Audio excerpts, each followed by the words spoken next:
소방안전관리자 전부터 건물주로서 이 자격을 취득하려고 했는데 시간 내기 어렵다는 핑계로 사실 꼭 필요한 것이 아니라는 생각에 계속 다음으로 미뤄왔었습니다. 그런데 아이를 둘 낳고 나니 가족의 안전을 위해서라도 화재와 소방에 대한 이해를 가지고 있어야 할 것 같아서 지난 5월에 소방안전관리자 1급 자격과정을 신청했고 6월 중순부터 한국소방안전원에서 10일 동안의 교육과정과 시험을 거쳐 6월 말 1급 소방안전관리자 자격을 취득했습니다. 10일간의 교육과정을 통해 화재와 소방에 대해 제대로 배우고 경험할 수 있었는데 건물을 소유하고 관리하는 입장으로서 건물의 소방시설과 소방 시스템에 대해서 이해할 수 있었고 개인으로서도 화재 상황에서 어떻게 대처하고 어떻게 행동해야 하는지 머리에 새로운 회로가 만들어진 느낌이라 안전과 생존에 대한 자신감이 생기는 정말 좋은 교육이고 배움이었습니다. 제 구독자분들 중에 이미 소방안전관리자 자격을 가지거나 소방안전관리자로 선임되어 있는 분들도 있겠지만 소방안전관리자에 대해 잘 모르거나 자격 취득을 고민하고 있는 분들이 더 많을 것 같습니다. 그래서 오늘 영상에서는 건물주로서 임대인으로서 알아야 할 소방안전관리에 대한 사항들 그리고 소방안전관리자 자격 취득에 관련된 내용을 간단하게 공유하겠습니다. 소방안전관리자 개념에 대해서 이해를 하려면 먼저 소방안전관리자가 필요한 건축물, 즉 소방안전관리 대상물에 대해서 이해해야 합니다.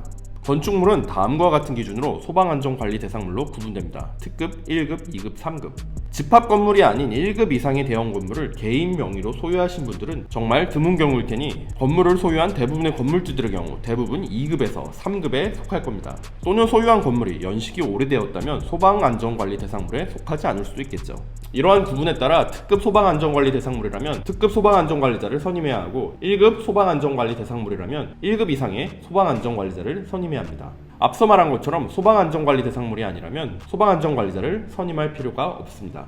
이렇게 소방안전관리자를 선임해야 하는 소방안전관리 대상물인데 소방안전관리자를 선임하지 않는 경우 300만 원 이하의 벌금을 받게 되고 이후 미선임 대상에 대한 선임 명령을 추가로 위반하는 경우 3년 이하의 징역 또는 3천만 원 이하의 벌금을 받게 됩니다. 추가로 이런 소방안전관리 대상물들은 매년 소방시설에 대한 자체 점검을 받아야 합니다. 급수에 따라 작동점검, 종합정밀점검을 매년 1에서 2회 받아야 합니다. 자, 그럼 소방안전관리자는 무엇을 하는 사람일까요? 소방안전관리자는 건물, 더 상세하게 얘기하면 소방시설을 설치해야 하는 소방안전관리 대상물에서 다음에 소방안전관리 업무를 수행하는 사람을 말합니다.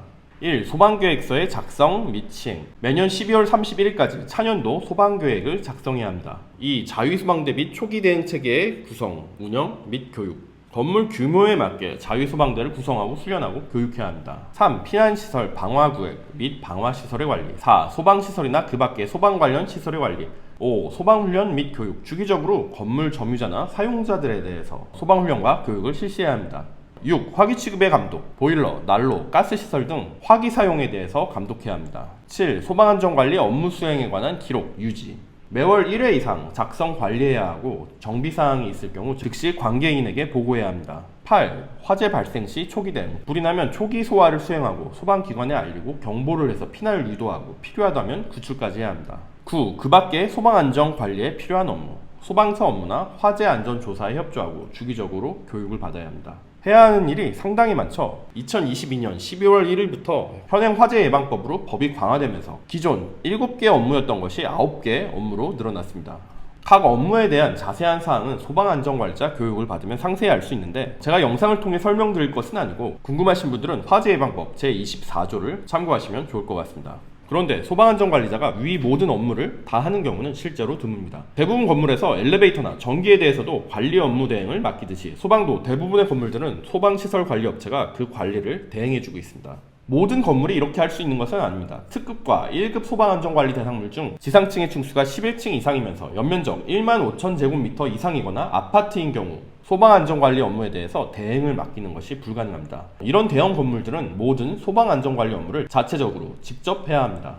반면 그 외의 건물들, 즉 2급, 3급, 그리고 1급 중 11층 이상, 연면적 1만 5천 제곱 이하의 아파트 외 건물은 소방안전관리 업무를 대행하게 할 수 있습니다. 사실상 개인으로서의 건물주가 존재하는 건물들은 거의 대부분 2급, 3급에 포함될 테고 이런 건물은 모두 소방시설 관리업체에 소방안전관리 업무를 대행시킬 수 있는 것이죠. 그런데 업무 대행에도 2022년 12월 법령 개정에 따라 큰 변화가 있었습니다. 이전에는 이 소방안전관리 업무 대행의 범위에 제한이 없었지만 2022년 12월부터 소방시설 관리 업체에서 대행할 수 있는 업무의 범위가 피난시설, 방화구역 및 방화시설의 관리, 그리고 소방시설이나 그 밖의 소방시설 관련 시설의 관리, 이 두 개의 업무로 축소되었습니다. 소방안전관리자는 피난, 방화시설 관리, 소방시설 관리 점검을 매월 1회 이상 하고 이를 기록으로 남겨야 하는데, 이 두 가지 업무만 소방시설 관리 업체가 대행해주고 결국 나머지 7개 업무는 더 이상 누가 대행해줄 수 있는 것이 아니라 선임된 소방안전관리자가 직접 해야 합니다. 소방시설 관리 업체에 맡기고 소방안전관리자는 형식적으로 이름만 걸어놓는 기존의 방식이 더 이상 통용될 수 없게 된 것입니다. 왜 이렇게 법률이 개정되었을까요? 소방안전관리자의 역할과 책임을 더욱 중요하게 하려는 것이죠. 한 달에 한 번 와서 점검을 하는 소방시설 관리 업체가 모든 소방안전관리 업무를 대행하는 것이 아니라, 소방시설 관리 업체는 전문성이 필요한 최소한의 시설 점검만 주기적으로 하고, 건물 인근에 상주하는 소방안전관리자가 실제로 소방 예방 활동을 하고 화재를 감시하고 화재 발생 시 적극적인 소화, 구조 활동을 하라는 것이죠. 이러한 변화 때문에 최근 작은 상가 건물이나 꼬마 빌딩 등 2급 이하의 건물의 건물주들도 소방안전관리 자격을 취득하는 분들이 늘어난 것 같습니다. 소방안전관리 업무 대행을 맡길 때의 장점 중 하나가, 소방시설 관리 업체에게 업무 대행을 맡기면 소방안전관리자 자격이 없더라도 한국소방안전원에서 강습 교육만 받으면 소방안전관리자로 선임되는 것이 가능한 것이었습니다. 실제로 아마 소방안전관리자로 선임되어 있는 분들 대부분도 이 방식으로 소방안전관리자 자격 없이 업무 대행을 감독하는 소방안전관리자일 텐데요. 그동안 이렇게 업무 대행을 통하면 소방안전관리자로 이름만 올려놓고 실제 소방안전관리 업무를 굳이 수행하지 않아도 되었었는데, 이제는 법적으로 업무 대행을 맡기더라도 소방시설, 피난방화시설 관리, 이 두 개 업무 외 나머지 업무는 직접 수행해야 하기 때문에 업무 대행을 맡길 메리트가 많이 떨어진 것이 사실입니다. 본인이 교육을 받고 자격을 취득해서 소방안전관리자로 직접 소방시설, 피난, 방화시설을 점검하고 유지보수할 수 있다면 굳이 매달 10에서 15만원 정도 비용을 들이면서 소방시설 관리 업체에게 업무 대행을 맡길 이유가 없어진 것이죠. 건물에 상주하는 2급 이하의 건물주라면 소방안전관리자 자격의 취득을 한 번쯤은 고민해 볼 필요가 있을 것 같습니다. 최근에 법률이 강화되면서 소방안전관리자 수요가 많아졌습니다. 실제로 제가 취득한 1급 소방안전관리자 교육은 온라인으로 매번 열리자마자 마감돼서 신청하는 것부터 어려울 정도로 정말 많은 실무자들이나 취업 준비를 하는 분들이 교육을 받고 있습니다. 저는 이런 소방안전관리자 취업 시장에 대해서는 잘 모르겠고, 직업으로서의 소방안전관리자가 아니라 건물주, 임대인으로서 소방안전관리자 자격을 가진 것이 왜 좋은지 말씀드리고 싶습니다. 첫 번째, 영상 초반에도 간략하게 말했지만 화재와 소방, 그리고 소방시설과 피난시설에 대한 지식입니다. 일반인이라면 화재와 소방에 대한 이해가 미천할 수밖에 없습니다. 소방안전관리자 교육을 받으면서 건물의 소유주로서, 관리자로서 자신의 건물 내 소방시설과 피난시설에 대해서 이해하고, 그것들이 어떠한 상황에서 어떻게 작동하고 어떻게 유지되고 관리되어야 하는지, 더 나아가 고장 시에 어떻게 점검하고 수리해야 하는지 알게 됩니다. 사고가 확장하는 것이죠. 실제로 아는 만큼 보인다고, 저도 교육을 받고 나서 얼마간 어떤 건물에 들어가든 소방시설만 눈에 들어오고 그 시설이 있어야 하는 근거부터 생각나게 되었습니다. 임대를 하고 계약을 하면서도 소방 때문에 어떤 부분이 어떻게 문제가 될 수 있고 어떤 시설을 갖춰야 하는지 사전에 대략적이라도 알 수 있기 때문에 임대인으로서의 역량도 확연히 높아질 겁니다. 두 번째, 소방안전관리에 대한 감독 역량입니다. 첫 번째가 지식 측면으로서의 역량 강화였다면, 두 번째는 의무에 대한 내용입니다. 소방안전관리 대상물의 관계인은 소방안전관리자가 소방안전관리 업무를 성실하게 수행할 수 있도록 지도, 감독해야 합니다. 소방에서는 관계인이라는 표현을 사용하는데 건물의 소유자, 관리자, 점유자를 뜻합니다. 소방안전관리자를 선임했다고 건물의 관계인, 특히 소유주가 모든 소방 관련 책임에서 벗어나는 것이 아닙니다. 쉽게 얘기하면 최종 책임자로서 연대 책임을 진다고 볼 수 있죠. 때문에 소방안전관리자를 선임했다고 끝나는 것이 아니라 최종 책임자로서 소방안전관리자가 소방안전관리 업무를 잘 수행하고 있는지 감독해야 합니다. 그런데 소유주가 소방 관련 지식이 전무하다면 이게 가능할 리 없겠죠. 소유주도 어느 정도 지식이 있어야 화재로부터 자신의 자산과 자기 스스로를 보호할 수 있습니다. 오랜만에 풀데이로 책상 앞에 앉아있으려니 처음에는 적응하는데 쉽지 않았습니다. 원래 이렇게 타이트한 교육이 아니었는데 작년 2023년 6월부터 소방안전관리자 업무 역량 강화를 위해 특급 1급, 2급 소방안전관리자 교육 시간과 그 수강 비용이 대폭 늘어났습니다. 특급 소방안전관리 대상물 소방안전관리자는 현행 80시간에서 160시간, 1급은 40에서 80시간, 2급은 32시간에서 40시간으로 조정되었습니다. 점점 건축물이 대형화되고 고층화되고 이로 인해 화재 피해 규모와 그 위험성이 커지면서 소방안전에 대한 규제 또한 점점 강화되는 것이죠.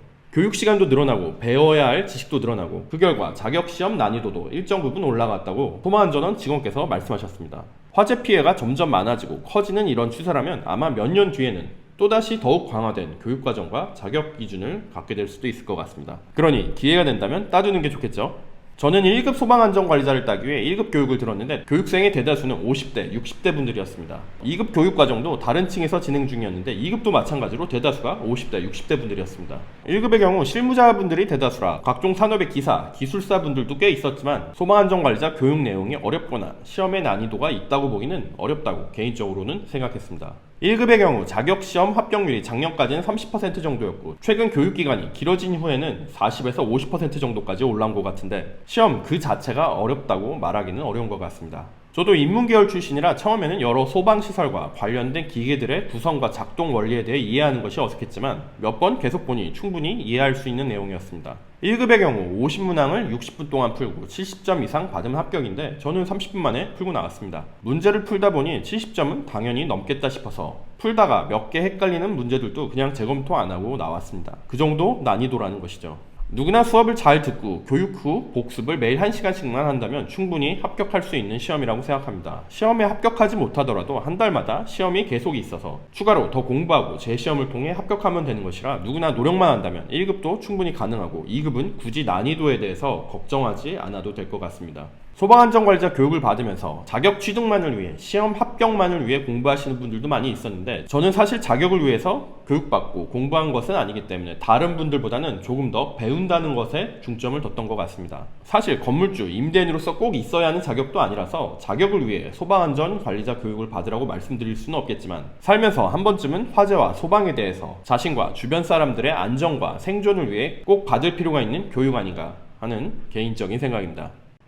오늘도 영상 시청해주셔서 감사합니다. 좋은 하루 보내세요.